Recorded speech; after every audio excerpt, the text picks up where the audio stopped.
guys, it's time to start talking about this offensive line. Because for the first time this year, I am smiling. See? It's there. Yes. Alright, so this last game versus the Colts. There's no illusion. Our offensive line was great. Amazing for Jake Browning. And I didn't realize how amazing it was until we got the final grades. And, well, let's be honest. It's very clear, as you can see from the grades. Alex Kappa, 80.8, which is the highest grade outside of week 2 and week 6 for an offensive lineman for us this season.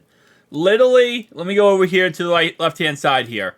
So last time we had as high of a grade as we did with Kappa in this game was week 2 and then week 6. Other than that, we have never had an 80.8.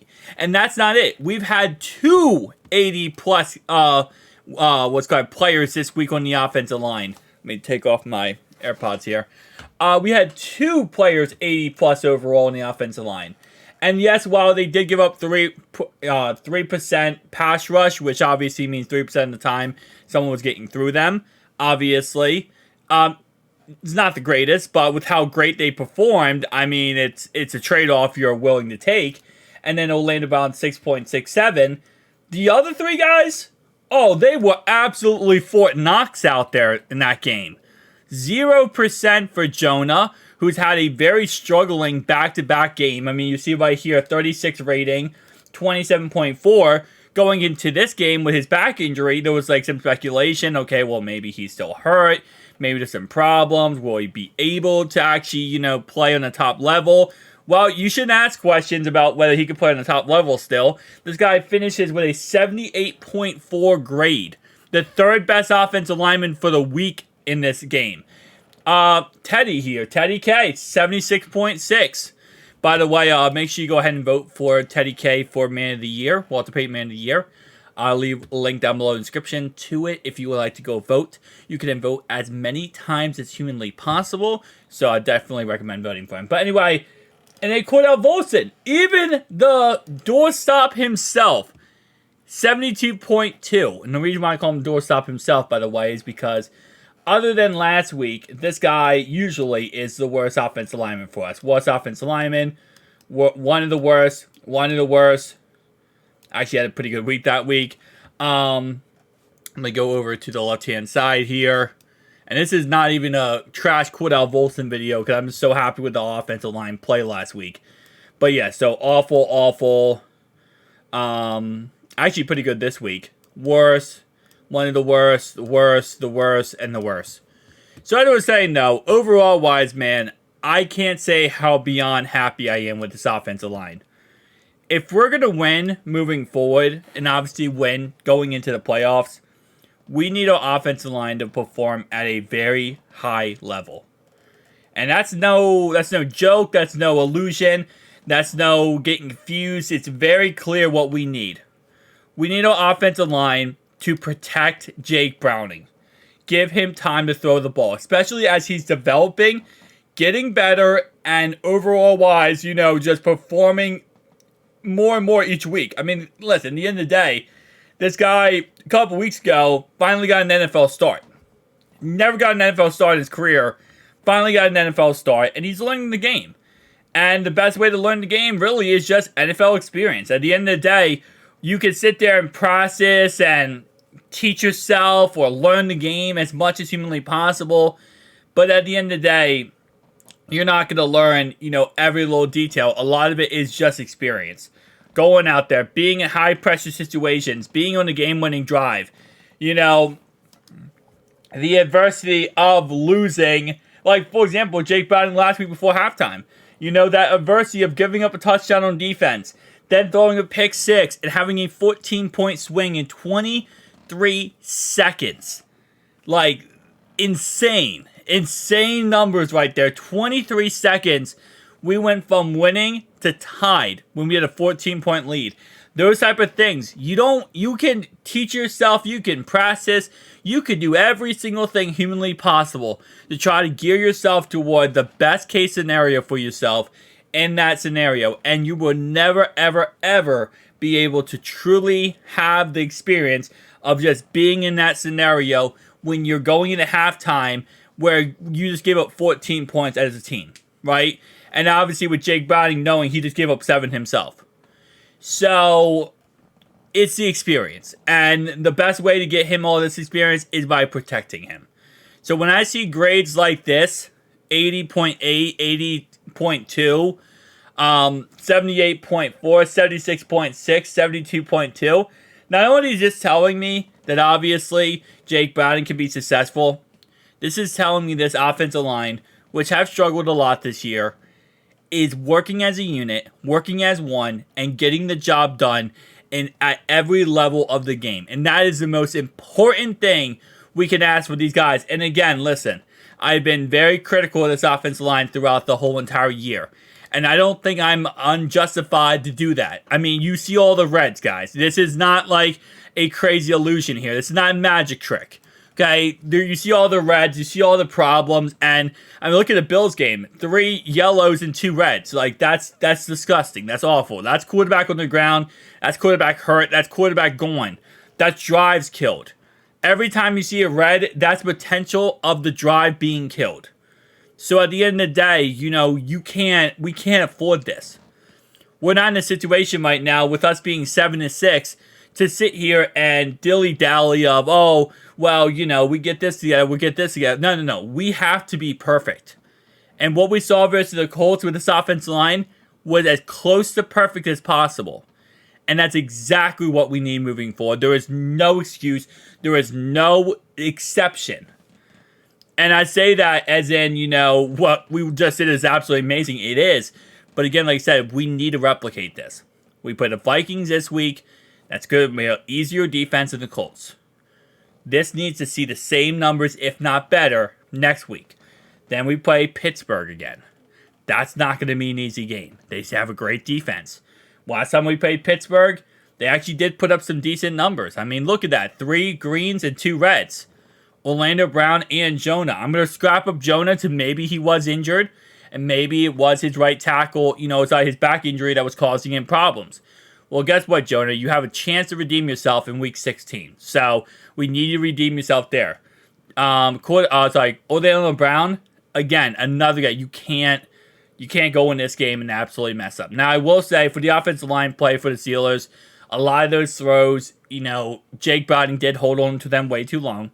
And he caused a lot of the sacks to happen and the pressures to happen himself. And again, that's the stuff he's going to learn over time with, you know, experience and getting better. And, you know, at the end of the day, it's just, that's part of football, right? It's part of football is getting a backup quarterback to come in, getting him to learn the system, getting him to learn everything, getting him to progress at a certain level that you need to progress at, you know, and it is what it is at the end of the day, right? And we're learning it and we're kind of going by ear. Obviously, we're in between a rock and a hard place right now, and we have to, you know, figure something out very, very quickly. But I think we're doing a pretty damn good job with all things being considered. Now, let's talk about the run blocking game. The run blocking game was very piss poor. And mainly a lot of our runs, we did run the ball, I think was almost 40 times in that game. And a lot of our success in the run game came from, you know, a couple like big 10-yard burst runs. But other than that, it was kind of wishy-washy. You know, it is what it is at the end of the day. I'm not going to sit here and trash the offensive line for run blocking, especially not when they did as good as in the pass blocking game. And the reason why I say this is because I think a lot of the run blocking and a lot of the run problems did come in non-favorable situations, right? And I think that a lot of it did come with the fact of the 14-point swing, and then, you know, we run the ball. And it just sometimes it's not going to work. And I'm not going to, again, give them excuses for the grades I see on the screen. I'm not giving them excuses. What I'm saying is that, you know, at the end of the day, it is what it is. I mean, that's like the best way I could put it at this point. You know, it's not excusable behavior to put up 3 yellows and 2 reds. But at the same time, you know, a little bit of it is coaching. I think a lot of it when it comes to pass blocking, I said this before, I think 50% of it when it comes to pass blocking is, you know, obviously I'd say 70% is the pass blocking when it comes to pass blocking. When the offensive lineman, 70% is on them. 20% is on coaching, and 10% is on the quarterback. Whether or not he holds the ball too long, whether or not he moves up or moves out of the pocket, does he drop back too far right? 10% is that. 20% is coaching, calling the correct plays, and then 70% is pass blocking. For offensive line, I still think 40% is the offensive line for run blocking. I say 10% is going to be on the running back, and I think 50% is going to be play calling. And I know they might say, well, that's a lot, taking a lot of pressure off the offensive lineman. But I feel like run blocking, especially with how fast things set up, if you are the best run blockers of all time and you're just absolutely A+ tier, if a coach calls a run play when literally the box is stacked with 11 different players, and they still call a run play, and you're not going to get it, or you're not going to, be able to run block and give it up, or get the first down, or get any yards, is that really on you as an offensive lineman, or is that on the coach? And I think that's really what it comes down to in certain plays. And I'm not saying Zach Taylor did. I think Zach Taylor coached a great game versus the Colts. My point is, though, that's why I try my best, and I do, because I know we like to overreact a lot when it comes to different grades. I try my best when it comes to reacting to the run blocking grade, especially, is that I have to keep myself in kind of check here, saying, listen, at the end of the day, while yes, I would love to sit here and say, oh, wow, the run blocking grades are horrendous, that's trash. I have to keep in mind that, it's not always on the offensive lineman in the run blocking department. Just like, again, 30% of the time, it's not on, 40% of the time, it's not on the offensive lineman in the pass blocking department. So I have to 30% of the time, I said 70%.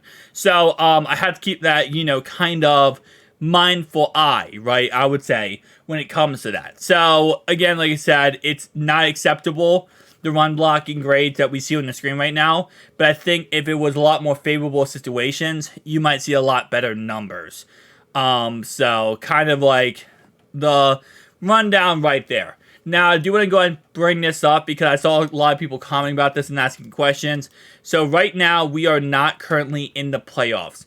If the Chiefs would have lost last night, we would have been in the playoffs. Sadly, we are not, though. So currently, the playoff picture is really messed up because there is a total of 8 different 7-6 teams. Steelers are number 6 here. Obviously, they beat us head-to-head. They do follow right now the full-on control of everything.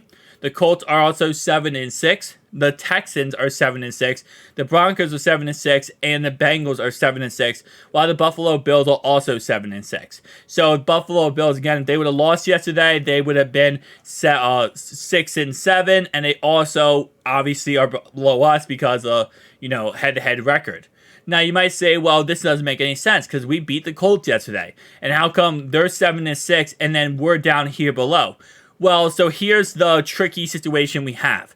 Because of the fact that all these teams are 7-6, it is not a head-to-head tiebreaker type scenario that puts a team in or out of the playoffs. Yeah, I know. It's kind of getting tricky now. So now what we have here is a 1, 2, 3, 4, and a 5-way tie for this 6 and 7 seed of the playoffs. Now, we lost to the Texans, so we have to, theoretically speaking, be below the Texans because of that, right? And then we beat the Colts, so we should be above the Colts. What's going on here? Well, now we got tiebreakers in the caliber or the system of 1, 2, 3, 4, 5, 6 different teams. It's a 6-man tiebreaker. So head-to-head record gets thrown out of the window, and now it's based on other situations. I believe it's going to be based on AFC record. I believe it's also based on division record. Like, there's a whole strew of things. I'm not going to get too far into this. But yeah, so that's why we're right now currently sitting at the 10th spot, even though we beat the Indianapolis Colts. It does not matter at the end of the day. Now, of course, Denver, if they would have lost yesterday to the Chargers, we would have swept up, or we would have been one spot up. Obviously, the Texans, they did lose, but they're 7-6. They beat us head-to-head. It's like, again, like I said, there's different things that kind of correlate with it. But in long story short, it's a 6-man race, okay? It's a 6-man tie right now. And until we get clarity on that 6-man tie and someone takes, a quick shot advantage, then yeah. And by the way, to the point of the Texans, I don't think with the six-man head-to-head, I don't think it's going to matter that we beat them head-to-head, but outside they beat us head-to-head. But again, like I said, there's a whole slew of different things that are causing this issues to happen. So that's kind of where we're sitting at right now with the playoff picture. Obviously, listen, we got to win out. Well, win out, we got to win two. We can lose one game. The Chiefs game we can lose, but we have to win the other 3 games. And we're going to really right now control our own destiny, right? And we got to keep being great here. Because the list right now to get to the playoffs, it's a long list, man. It's 6 different teams at 7-6. You know, the Chargers and the Raiders are still fighting. The Jets are still fighting for a playoff spot. I know it's crazy to say that, but, you know, it's still possible. And I think we have to keep that in mind when it comes to this, is that it's still possible for them to knock themselves in the playoffs. Obviously, the Browns, it's potentially that they could lose, right? So anything could really happen / go through. We just have to kind of be mindful of everything. But right now, going into the playoffs, we're sitting here just trying to figure things out. And then the NFC is just like, hey, remember us? We're kind of piss poor. So yeah, this is NFC talk there. Anyway, though, guys, if you want to see NFC talk, make sure you go subscribe to Tom Grossi.